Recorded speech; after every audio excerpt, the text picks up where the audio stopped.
Hi, I am Melissa Gatto, and I'm just going to tell you a little bit about my background. I had a pretty typical old 60s, 70s childhood. A dad, mom, a brother, a sister, a dog, and then things changed in the 70s.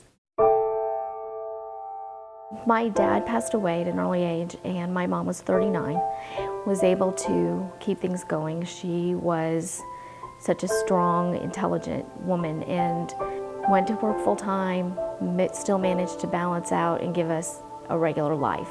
We all went to college and moved on in our jobs. And then things were going along, just your typical life. And in 2002, my sister, Melanie, who had cancer 6 years before, had a recurrence. In January of 2003, Mom was diagnosed with meningitis and a brain abscess. She had a long hospitalization and then short-term memory loss. They discovered beginning of vascular dementia, and she couldn't be left alone for long periods of time. We worked it out, my brother and sister and I, with our work schedules. Melanie developed the daily journal, which she would ask her questions and leave her a list of things that she could do to keep busy during the day. And it went okay. We were busy. I would go home on my lunch break every day and with a sense of dread open the door, not knowing what was going to happen. There would be ravioli in the cat food bowl. There would be chicken on the floor. One day she was talking to me on the phone, set the phone down and forgot, and I was in a panic. And got home and found her very confused in the kitchen wearing her bra on the outside of her clothes. Mom's personality was also changing. She was yelling at herself, calling herself names, biting her hands. The tension was just incredible, and we started realizing that she needed more care than what we were providing at that time. So I put aside my "we can handle our own lives" attitude and went to Joy's house for a tour and information. I felt so comfortable there from the moment I walked in. And the next week, brought Mom over for a visit. We pulled up in the parking lot, and it was early, and Mom panicked. She started to cry and asked if she was going to have to live there now. Was that her new home? And it wasn't really Mom anymore, because everything that made her Mom was gone. And so it was hard to just accept and appreciate her, this new, strange person.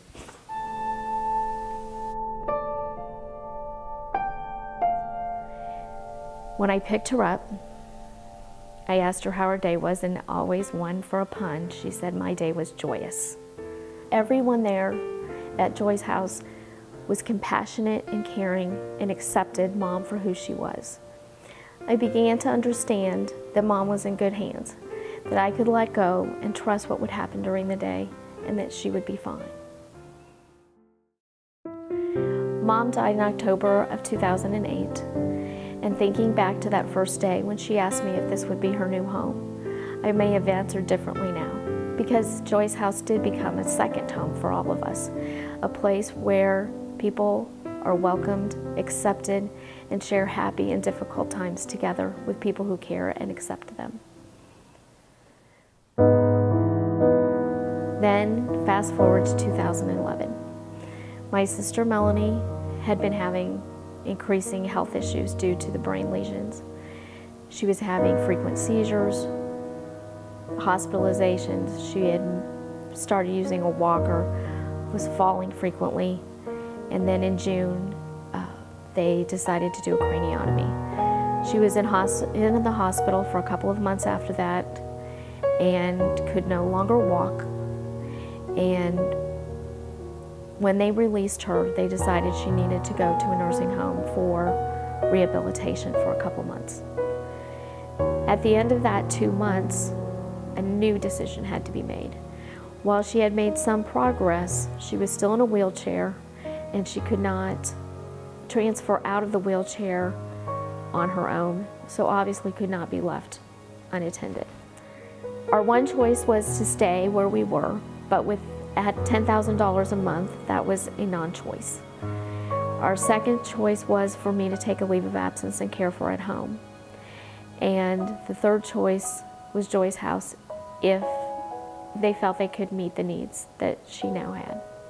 I went back and talked to Melanie and asked her what she wanted. And she was very adamant that she did not want me to take time off work. And she said she would be happy to go to Joy's house. She said, Mom enjoyed her time there. It will be fine. So even though she was nervous, we arrived at Joy's house. And when I picked her up, she said everything was great. She started becoming very invested in the people there and wanting to help. She had taken sign language classes and offered to help one of the staff members with a guest who was signing. She connected with a gentleman she said was the smartest man she'd ever met, and would I help her get him a book for Christmas? The night of April 3rd, when I was helping Melanie to bed, she fell off the bed and was unconscious for about 2 minutes. When she came to, she seemed herself, but I was concerned about the loss of consciousness and took her to the ER. The doctor sent her over for an MRI, which they discovered the brain lesions had progressed and she needed to go home on hospice care. She lived for about 2 weeks, and the day she died, I was out running errands because I needed it to be busy, and stopped off at Joy's house to get her things. When I walked in the door, I was greeted with hugs and offers to listen. Call us whenever you need us. We're here for you, whatever you need.